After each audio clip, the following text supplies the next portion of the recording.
Finally, nakapili na rin kami ng lugar kung saan kami magla-lunch ng aking asawa. At ito ngayon napili namin, the Malabar Junction.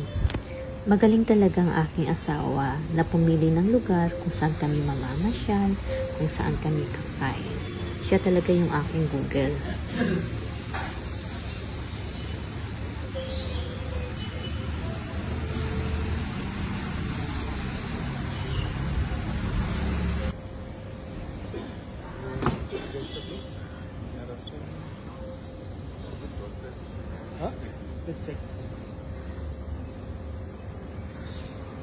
Hello guys, so nandito kami ngayon sa the Malabar Junctions and you look at the place. Hi baby, where is my baby? Now he's happy. Look at the place. Beautiful place. Order kami ng seafood.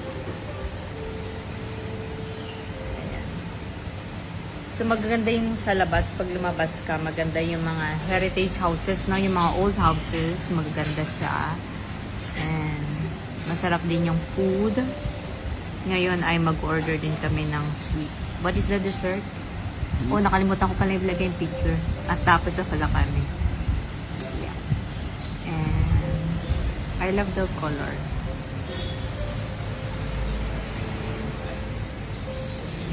The red and white color of the place. Init nga lang, mainit. So we are ano yung nakita ko kanina? I love Cochin Horse or Fort Kochi. Fort Kochi.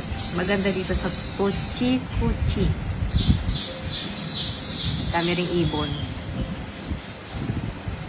Tingnan nyo yung flower niya. So cute.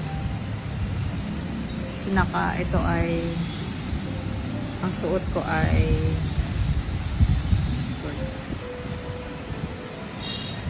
thank you for watching. So this is our dessert. What is the name of this dessert? This is the Kerala banana and the ice cream. Honey glazed banana. So let's try this. Looks yummy.